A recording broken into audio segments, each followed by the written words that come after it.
Seja bem-vindo a mais um vídeo aqui do canal Solimar Silva, em que eu trato sobre aprendizagem socioemocional, alcance de metas, alta performance, realização pessoal e profissional. E no vídeo de hoje eu vou contar para vocês 3 ferramentas que eu uso que me ajudam a alcançar metas tanto pessoais quanto profissionais. Então, se você não é inscrito aqui nesse canal, já se inscreve se você gosta desse tipo de conteúdo, se você é uma pessoa que quer fazer metas e alcançar mais resultados na sua vida. E já compartilhe esse vídeo com pessoas que você também sabe que estão buscando ser uma pessoa melhor a cada dia, realizar metas em suas vidas.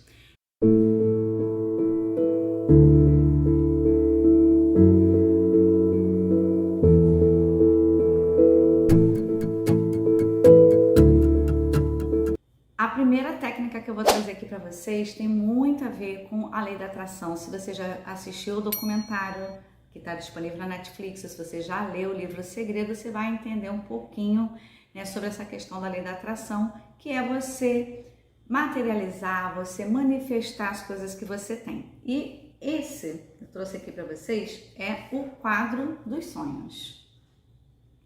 Parece caótico, mas esse quadro dos sonhos, por exemplo, eu faço a cada 2 anos, eu renovo.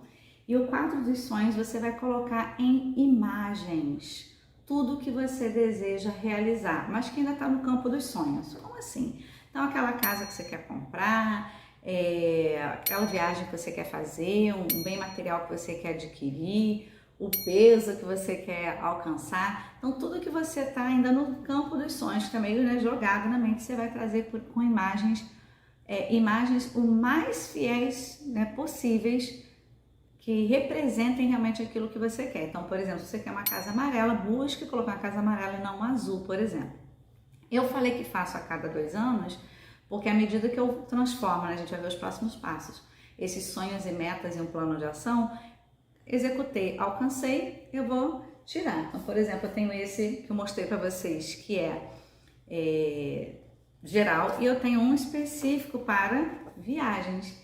Então, por exemplo, até o ano passado, nesse daqui, eu tinha também uma Torre Eiffel, mas como eu já conheci, já fiz essa viagem com meu filho, no ano passado a gente conheceu Paris, que era um sonho nosso, ele já não está aqui porque esse aqui já é de 2023, 2024. E lógico, quando eu fizer 2025, vai ter lugar que eu ainda não visitei. Quem me dera conhecer esses lugares todos em 2 anos. Mas eu vou renovando à medida que eu realizo pelo menos um, outro, eu vou tirando e renovando ali o meu vision board, ou eu chamo de quadro de sonhos. Então você vai colocar tudo que você está no sonho. Por que sonho? Qual a diferença, Solimar, de sonho e de meta? O sonho é tudo aquilo que você quer, mas que ainda talvez não está tão claro. Você pode até ter uma clareza de como você quer, quais os lugares você quer conhecer, mas você ainda não tem uma data para realizar. Quando você tem uma data, você já começa a ter uma meta. E aí vem a minha segunda ferramenta fundamental para escrever metas, que é onde muita gente escorrega. Então, às vezes ela tem até o quadro dos sonhos na cabeça, ela não materializou aqui para ela poder visualizar, que é muito importante você materializar, para você visualizar todos os dias, tá? Então, deixa isso aqui no mural, fica na minha cozinha, opa, de cabeça baixa, fica na minha cozinha. Então, visualizar todos os dias é importante, porque às vezes a gente fala, tá na cabeça, mas nem sempre você lembra daquilo ali que tá na sua cabeça só vagando, né? Então, quando eu olho meu cartaz de sonhos, geralmente eu, perto do mesmo aniversário, eu faço aniversário em outubro, então mais ou menos em outubro, novembro, eu começo a pensar nas metas do ano seguinte. E aí, é muito importante a gente focar quais são as metas que a gente vai trabalhar em um ano. Claro que tem algumas que a gente está trabalhando 3, 5 anos, mas quando eu falo focar, não vai dar para eu viajar para todos os lugares de uma vez, eu não sou milionária, então eu tenho que fazer escolhas. Não dá para eu fazer todas as coisas que eu quero que estão aqui nesse quadro dos sonhos, no Vision Board. Eu vou selecionar aquelas coisas que eu estou achando primordiais naquele meu momento de vida e que eu vou focar. Então, aí, como eu falei, minha segunda ferramenta, que é escrever essa meta. E existe um método para isso, que são as metas SMART.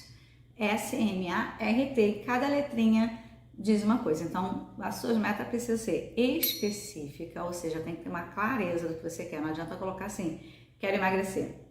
não está específico, você tem que especificar, né, quantos quilos que você quer emagrecer, por exemplo. Tem que ser as metas que sejam mensuráveis, ou seja, eu consigo medir. Então, por exemplo, se eu for fazer uma viagem que custa 10 mil reais, eu tenho que ter essa noção desse valor para saber em quanto tempo eu consigo levantar 10 mil reais. 1 ano, 2 anos, 3 anos, de acordo com as condições e a realidade de cada um. Então, eu tenho que saber para poder medir se eu estou alcançando. Se eu vou perder 5 quilos, eu quero emagrecer 5 quilos, eu vou conseguir medir 1 quilo por mês? Então, a cada mês eu vou conseguir medir. Então, ela precisa ser mensurável, você precisa medir. Ela precisa ser algo que é realista, né? Esse em inglês, attainable, que seria o alcançável. Não adianta eu falar, então só para fazer meta, eu vou colocar logo uma meta que eu tenho que ter 40 milhões de reais até mês que vem. Se ela não está conectada com a tua realidade, com o que você está fazendo nesse momento, para que em um mês você possa gerar isso, não é uma meta, é só uma utopia, nem sonho, é uma coisa bem distante da realidade. Então você precisa colocar meta que seja desafiadora, porém que seja realista, vai te dar trabalho, vai te dar desafio, vai te fazer mover, sair da tal da zona de conforto que seja, mas que vai ser algo que é passível de ser alcançado. Aí depois você tem o R de relevante. Toda meta começa e termina com você. Eu não posso ter uma meta para que o outro faça por mim. Então as metas, elas são bem conectadas com a nossa autorresponsabilidade, com a nossa parte. Então eu não posso fazer uma meta, por exemplo, que meu filho seja mais organizado. Faz sentido? Óbvio que eu posso proporcionar meios pelos quais eu ajude a ele a ser mais organizado, mas eu não posso trazer uma meta que vai depender do outro. E, portanto, a meta tem que ser importante para você. Enquanto aquela meta não tiver realmente relevância para você, possivelmente você não vai trabalhar por ela, ok? E, por fim, T de tempo. Tem que ter um prazo, tem que ter uma data para acontecer. Então, se você tem uma meta de comprar sua casa própria, e com tudo isso que a gente está falando, de repente você não vai ter meta para mês que vem você ter a sua casa própria, mas você vai, de repente, determinar que daqui a 10 anos você vai sair do aluguel e você vai, no próximo passo eu vou falar, você vai ver os passos que você vai fazer. Então, que casa, onde, em que condições, como é que você vai fazer, se vai dar uma entrada, vai parcelar o restante, você vai financiar, se você vai juntar dinheiro para comprar à vista, se vai ser um apartamento em vez de uma casa, no bairro que você está atualmente ou em outro. Então, tudo isso você escreve na meta SMART.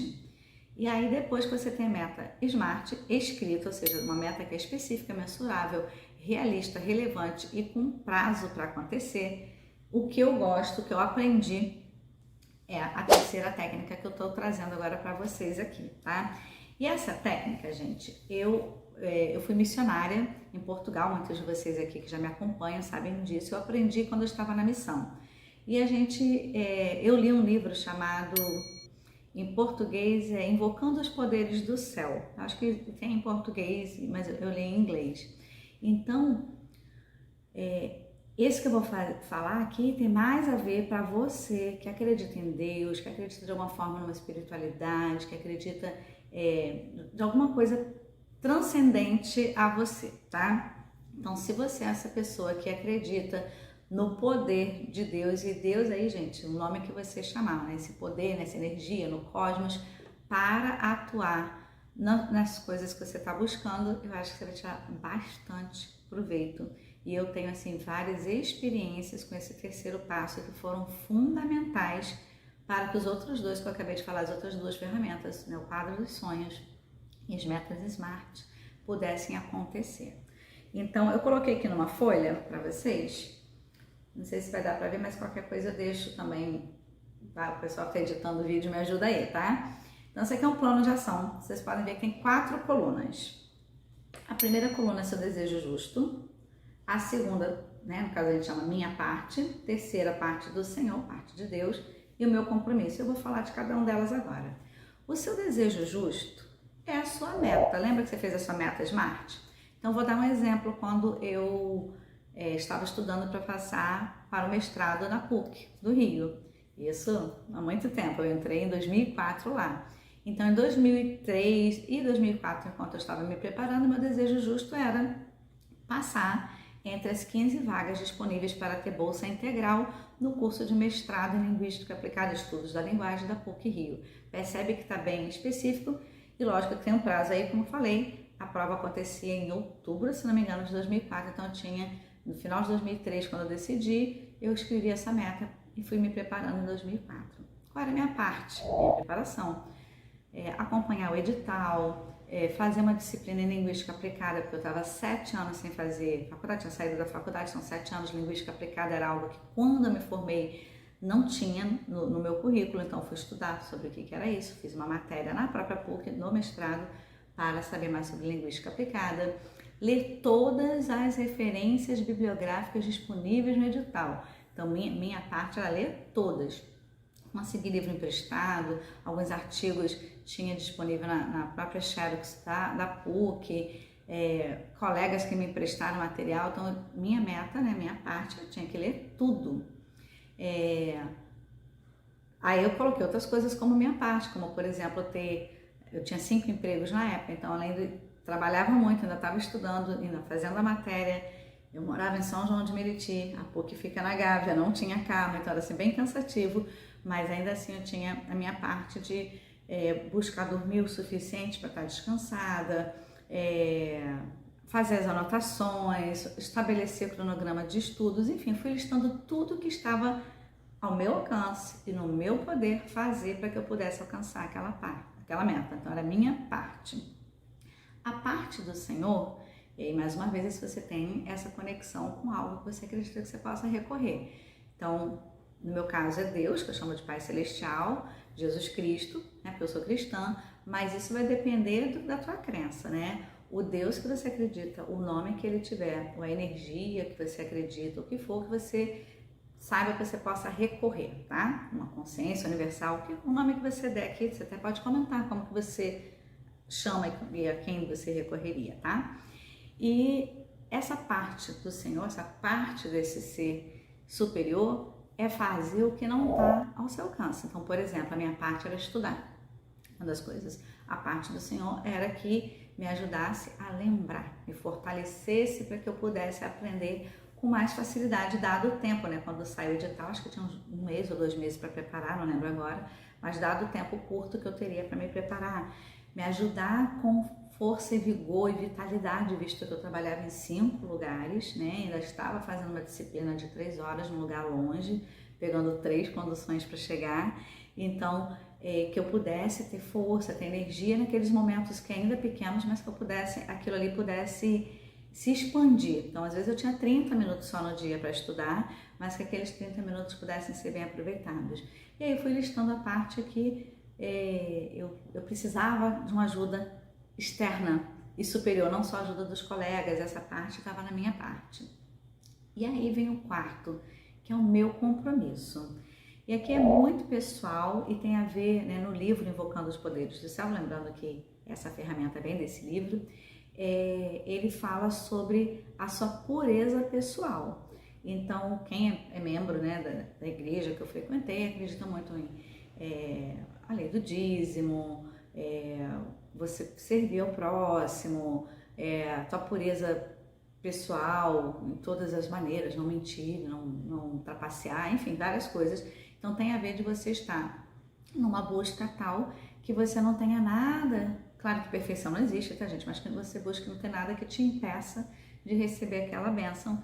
E aí tem uma coisa até que eu vi muitas pessoas fazendo também, eu faço, e que é uma coisa até que muitos católicos também fazem, que é tipo fazer uma promessa de que ela vai fazer algo em prol de alguém, se ela conseguir. Eu fiz isso, que na minha época, se eu passasse, eu tinha algo que eu ia fazer, um exemplo, não foi esse o caso, mas você vai doar cestas básicas, ou você vai ajudar alguém naquele processo. Qual vai ser seu compromisso ao receber? Ou seja, de que maneira você também vai se tornar uma fonte de abundância, de resultado para outra pessoa. Então, de abençoar a vida de outra pessoa, é seu compromisso com aquilo, tá? Eu não lembro se isso tem no livro Invocando os Poderes do Céu, essa coisa de você prometer algo, mas é algo que eu comecei a incluir todas as vezes que eu faço esse plano de ação com essas 4 colunas, lá no meu compromisso, além das coisas que eu vou falando de ordem pessoal, de pureza, de espiritualidade, o que for, eu sempre busco pensar em que eu posso abençoar alguém. Então, por exemplo, eu fiz isso quando eu passei no concurso do estado e do município, né? Atualmente eu estou só como professora do município da cidade onde eu nasci. E uma das coisas que eu lembro que eu coloquei no município é que eu pagaria a faculdade da minha irmã. E eu passei. E eu não tomei posse por 6 anos, mas eu passei, fui para a justiça e tal, e eu dei o jeito de pagar a faculdade da minha irmã, mesmo que eu não tivesse tomado posse, porque eu sabia que eu ia tomar, e realmente 6 anos depois eu tomei posse.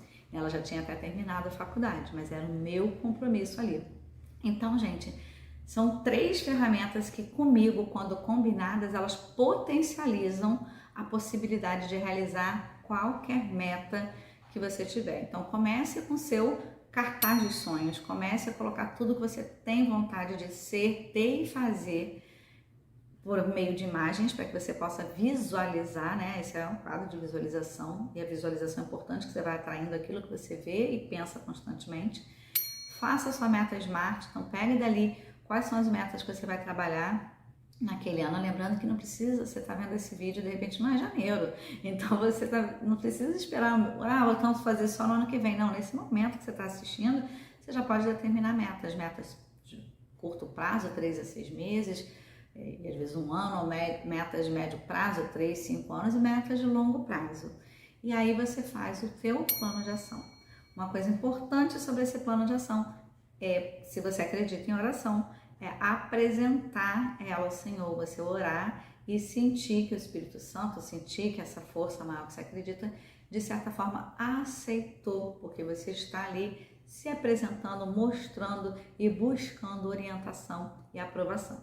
Diz para mim qual dessas 3 ferramentas você já conhecia e o que você acha de você começar a fazer isso agora. Comenta aqui que eu vou ler o que vocês estão comentando, eu vou orientar. Se você tiver perguntas, faz aqui nos comentários, porque eu mesma leio cada comentário. E também, se você tiver sugestão para outros vídeos, posta aqui para mim nos comentários, que eu estou tendo o prazer de criar conteúdo que tem a ver para você alcançar suas metas, realizar mais na sua vida. Compartilhe esse vídeo, lembre de se inscrever e ative o sininho para toda semana que sair novo vídeo você ser notificado. Beijo para você e até o próximo vídeo.